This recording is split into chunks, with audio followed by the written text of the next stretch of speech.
Hi welcome to my channel. So నా channel నేను కొత్తగా కూర్చుంటే కంపల్సరీ సబ్స్క్రైబ్ చేసుకోండి. ఏంట్రా బాబు ఈరోజు రెసిపీ అనుకుంటున్నారా? చోలే మసాలా కర్రీ చాలా బాగుంటుంది. ఇన్ని రోజులు నేను ఎలా మిస్ అయ్యాను అనిపించే అనమాట ఈ కర్రీకి. అండ్ ఇంకోటి ఉంటుంది కదా పొట్టుది, సో అది కూడా తెచ్చుకొని ఉండే, కానీ ఈ చోలే అయితే తెచ్చుకోలేదనమాట. సో దీని మీద కాంబినేషన్గా బకారా రైస్ ఆనియన్ వేసుకొని తింటూ ఉంది. అమ్మ, ఏ నాన్ వెజ్ కూడా పనికిరాదు అనిపిస్తుంది, అంత బాగుంది. సో అంత టేస్ట్గా ఉందనమాట.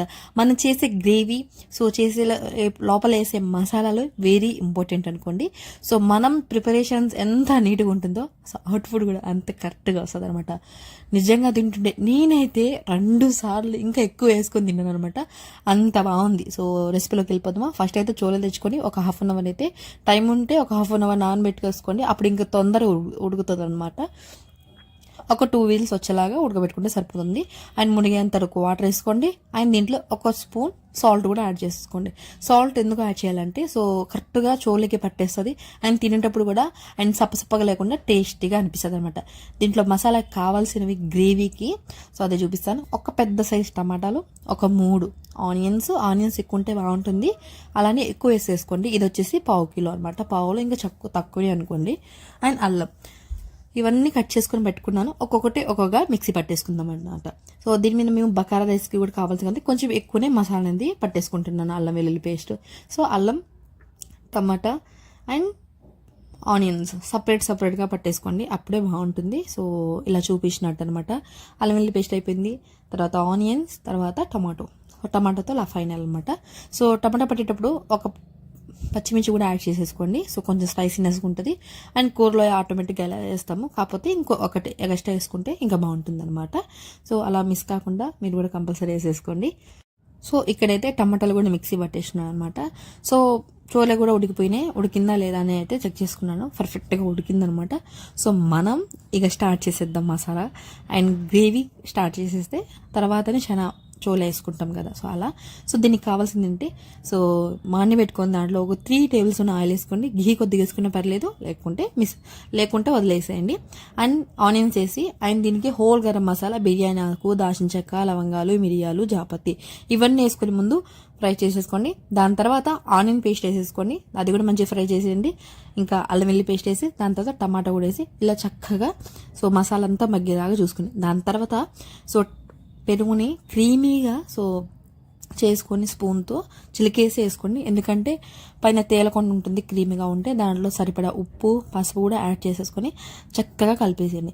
సో ఎంత చక్కగా ఈ మసాలాలంతా పెరుగు అంతా పట్టేస్తుందో గ్రేవీ అంత థిక్గా నీట్గా వస్తుందన్నమాట. టేస్ట్ కూడా ఉంటుంది.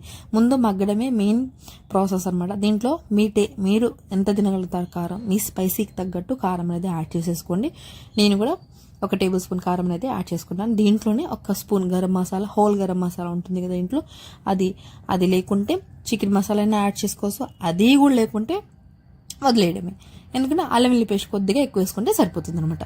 సో గ్రేవీ అంతా ఉడికింది, మూత పెట్టేసుకుని ఒక 2 నిమిషాలు మీడియం ఫ్లేమ్లోనే సో మగ్గబెట్టుకోండి. దాని తర్వాత మనం ఉడకబెట్టుకున్న చోలే అనేది యాడ్ చేసేయండి. యాడ్ చేసిన తర్వాత దాంట్లో ఉన్న వాటర్ కొద్దిగుంటే పర్లేదు. అండ్ ఒక టీ గ్లాస్ అంత వాటర్ కూడా అది కూడా యాడ్ చేసేసుకొని చక్కగా కలిపేసి ఒక 3 నిమిషాలు మూత పెట్టేసుకొని స్లిమ్లో ఉడకబెట్టుకోండి. గ్రేవీ థిక్గా టేస్టీగా సో గ్రేవీ అంతా చోలేకి పట్టేస్తే గ్రేవీ కర్రీ సూపర్ ఉంటుంది అనమాట.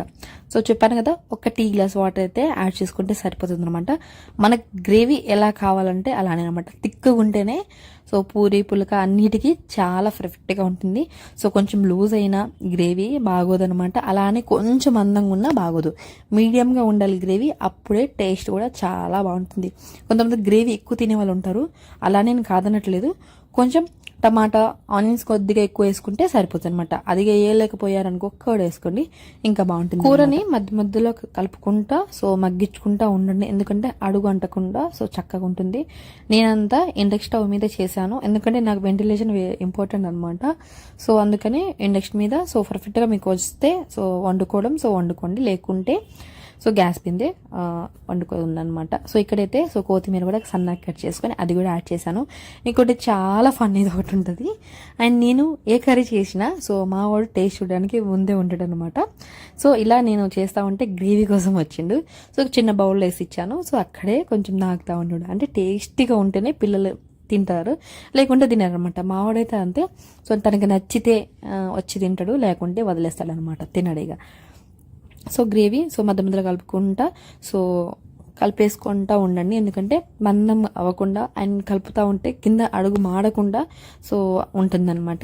సో పర్ఫెక్ట్గా సో చోలే మసాలా కర్రీ అయితే రెడీ అయిపోయిందనమాట. సో దీన్ని దేని మీద తిన్నా చాలా బాగుంటుంది. సో ఈ వీడియో మీకు నచ్చింది అనుకుంటున్నాను. సో నచ్చితే కంపల్సరీ మన ఛానల్ సబ్స్క్రైబ్ చేసుకోండి. మన ఛానల్లో డైలీ రొటీన్స్ అండ్ వ్లాగ్స్, ఇంకేంటంటే షార్ట్స్ అండ్ ఫుడ్ వీడియోస్ ఇంకా చాలా ఉన్నాయి, అవన్నీ చూసేయండి. సబ్స్క్రైబ్ చేసుకోండి మన ఛానల్ని.